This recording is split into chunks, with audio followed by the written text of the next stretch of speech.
Hello बच्चों। तो आज हम ऑर्गेनिक केमिस्ट्री के टेस्ट पढ़ने जा रहे हैं। ठीक है, तो इनको पढ़ के ही जाना आप।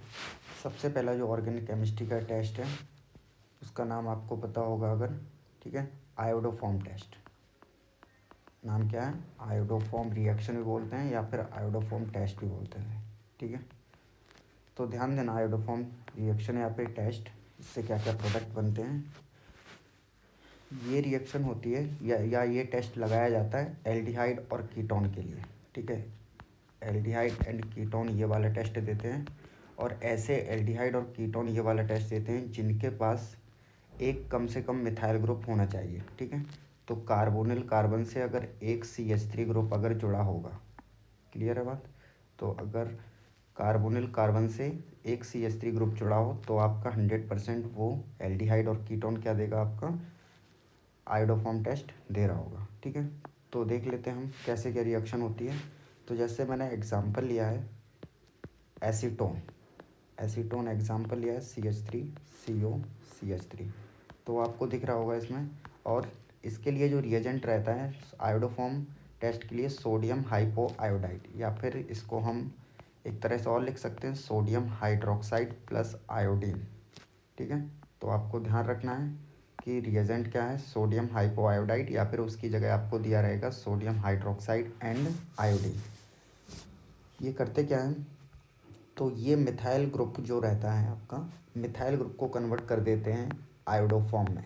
मिथाइल ग्रुप कन्वर्ट हो रहा है आपका आयोडोफॉर्म में, और जो आपका बचा हुआ कार्बोनिल ग्रुप है वो बन जाएगा एसिड के सॉल्ट बन जाएंगे। ठीक है, तो CH3COONA, तो एक प्रोडक्ट बन गया आपका sodium salt of ethanoic acid.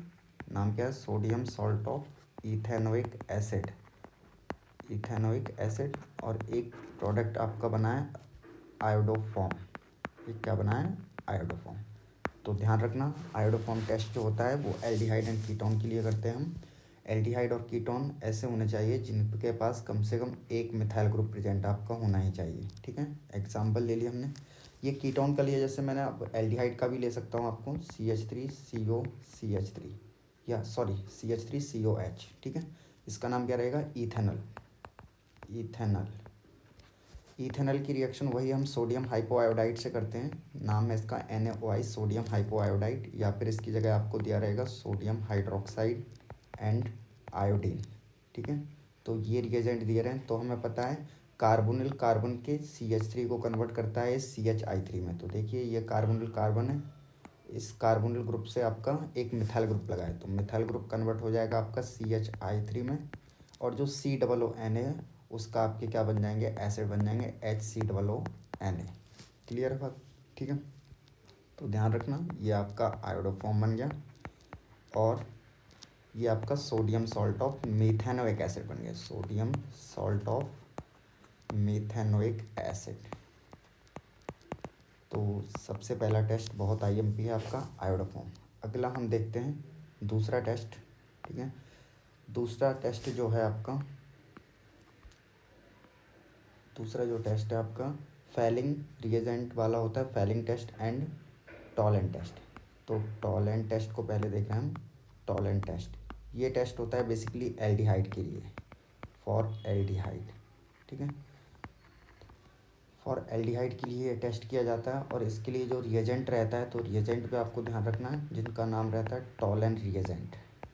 Tollens reagent, Tollens reagent जो रहता है freshly prepared, freshly prepared silver nitrate solution, silver nitrate solution. Clear है बात?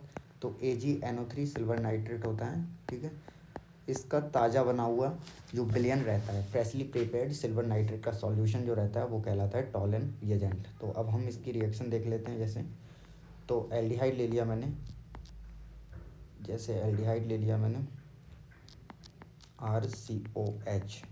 ठीक है, ये कोई भी एल्डिहाइड ले लिया मैंने, रिएक्शन किया ना टॉलेंट रिएजेंट से, टॉलेंट रिएजेंट रख दिया। तो जो एल्डिहाइड रहता है आपका, एल्डिहाइड का क्या हो जाता है? ऑक्सीडेशन हो जाता है, और ऑक्सीडेशन होके ये बनाएगा सोडियम के सॉल्ट। ठीक है, ये सोडियम के सॉल्ट बन जाएंगे, sodium salt of carboxylic acid बन जाएंगे। और जो आपका टॉलरेंट रिएजेंट रहता है इसमें Ag जो रहता है आपका वो +1 स्टेट में रहता है, ठीक है। तो वो जो Ag है आपका सिल्वर जो है वो 0 ऑक्सीडेशन स्टेट हो जाएगी। तो +1 से 0 में गया है तो इसका क्या हुआ है आपको बताइए। इसका हुआ है हमारा रिडक्शन हुआ है, ठीक है। और एल्डिहाइड क्या हुआ है, ऑक्सीडाइज हुआ है, ऑक्सीडेशन हुआ है इसका। क्लियर है बात, ठीक है। तो ध्यान रखना टॉलरेंट टेस्ट। और जो Ag आपकी ऑक्सीडेशन स्टेट 0 पे मिला है इसका बनता है हमारा सिल्वर मिरर, ठीक है। ये कैसा दिखता है, सिल्वर मिरर।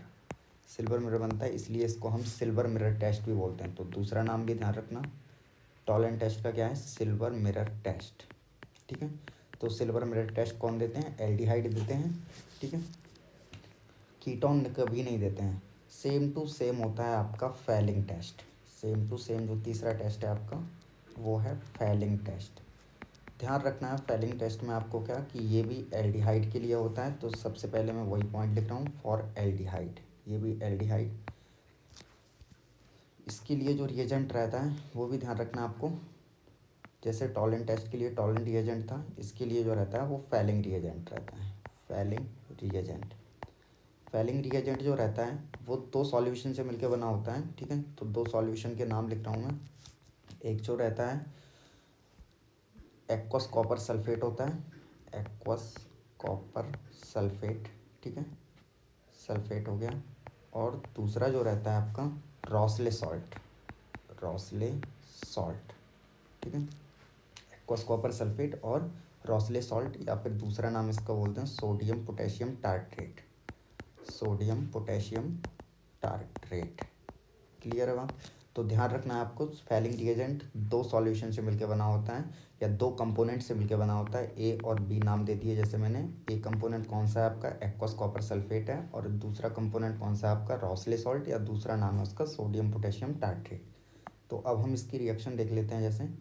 तो रिएक्शन आपको ध्यान रखना है same to same Tollens test की तरह होती है। एल्डिहाइड जो रहते हैं आपके, एल्डिहाइड ऑक्सीडाइज होते हैं। और जो आपका फैलिंग रिएजेंट रहता है वो क्या होता है, रिड्यूस होता है, ठीक है। तो एल्डिहाइड के सामने रख दिया हमने फैलिंग रिएजेंट।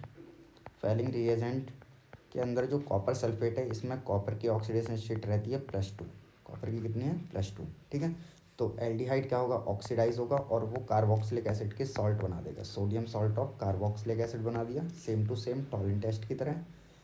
और जो कॉपर +2 है वो कॉपर +1 में चला जाएगा आपका। तो ध्यान रखना आपको ऑक्सीडेशन स्टेट कॉपर +2 से कॉपर +1 में गया है, ये इसका क्या हुआ है, रिडक्शन हुआ है। और जो आपका एल्डिहाइड है वो क्या हुआ है, ऑक्सीडेशन हुआ है उसका। क्लियर है बात, ठीक है। तो 2 टेस्ट ध्यान रखने हैं। और कॉपर प्लस का आपको पीपीटी मिलते हैं, ठीक है, को पीपीटी मिलते हैं। तो 2 टेस्ट पढ़ लिया हमने, टॉलरेंट टेस्ट, फैलिंग टेस्ट, और पहला हमने जो पढ़ा था आयोडोफॉर्म टेस्ट। क्लियर है बात, ठीक है। अगला 4th आते हैं हम। 4th वाला जो टेस्ट है आपका वो है carbylamine test, carbylamine test, ठीक है। या फिर आप एक और नाम जानते हो उसका, आइसोसाइनाइड टेस्ट, आइसोसाइनाइड टेस्ट, ठीक है। ये बेसिकली कार्बिल एमीन टेस्ट या फिर आइसोसाइनाइड टेस्ट जो होता है ये फॉर प्राइमरी एमीन्स के लिए होता है, ठीक है।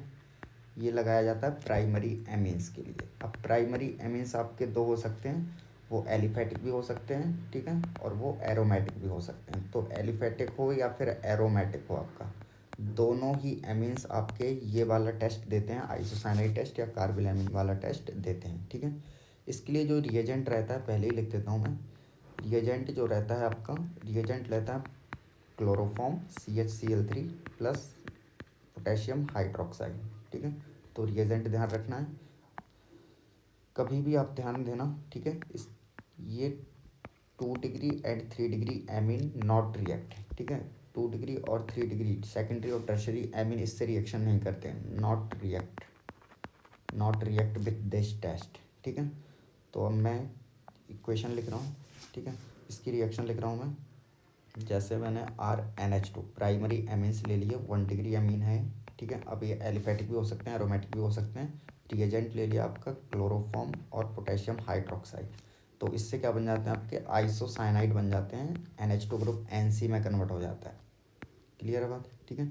तो ये बन गया आपके आइसोसाइनाइड। आइसोसाइनाइड, क्लियर है बात।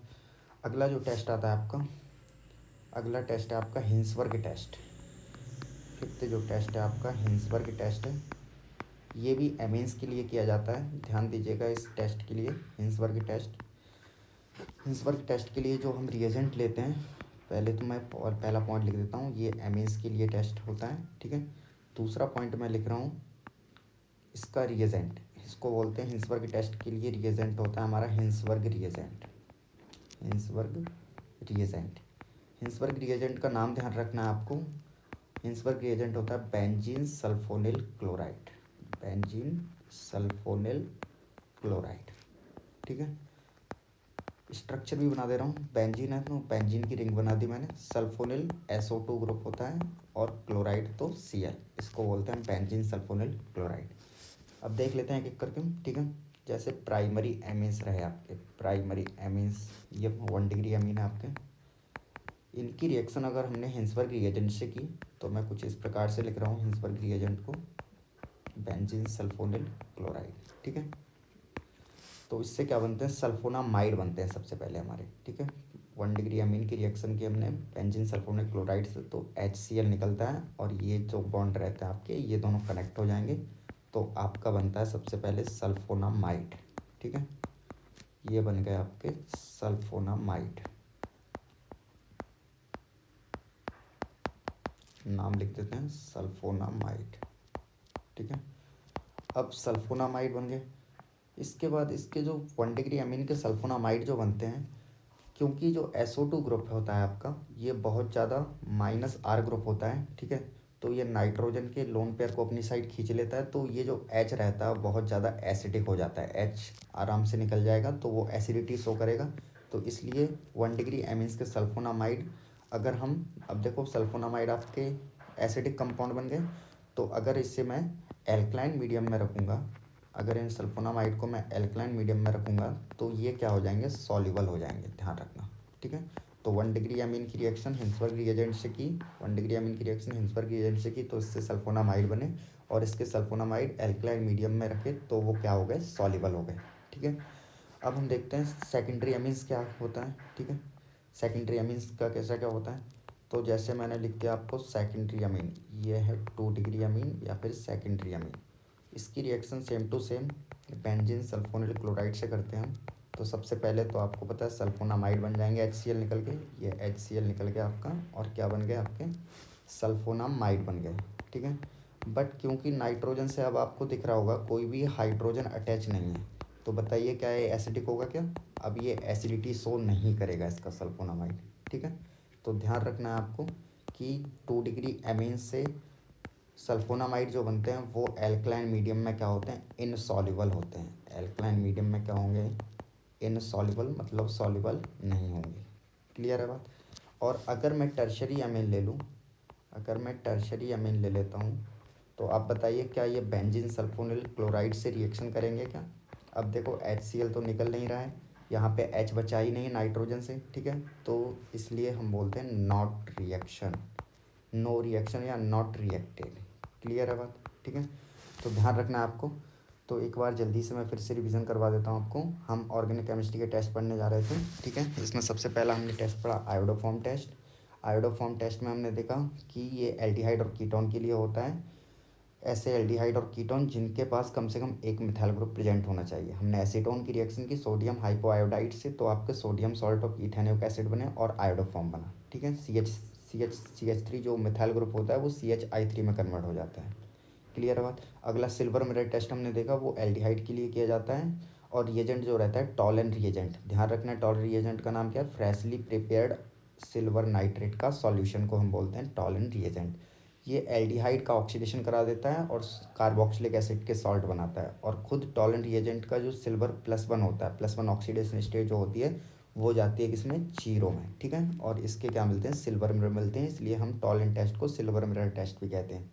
अगला रिएजेंट है आपका फैलिंग टेस्ट, ये भी एल्डिहाइड के लिए किया जाता है। और इसके लिए जो रिएजेंट रहता है वो 2 कंपोनेंट से मिलकर बना होता है आपका, एक्वस कॉपर सल्फेट हो गया और रॉसले सॉल्ट। रॉसले सॉल्ट का दूसरा नाम भी ध्यान रखना, सोडियम पोटेशियम टार्ट्रेट भी बोलते हैं उसे, ठीक है। तो वही फैलिंग रिएजेंट में जो कॉपर प्लस 2 होता है वो उसका रिडक्शन होकर कॉपर प्लस 1 में कन्वर्ट हो जाता है, जिसके ब्राउन पीपीटी मिलते हैं हमें। ठीक है, कैसे कलर के मिलते हैं, ब्राउन पीपीटी मिलते हैं। और एल्डिहाइड फिर से ऑक्सीडाइज हो जाएगा। ठीक है, और वो sodium salt of carboxylic acid बना लेगा। अगला टेस्ट है कार्बिलएमीन टेस्ट, या उसको आइसोसाइनाइड टेस्ट भी बोलते हैं।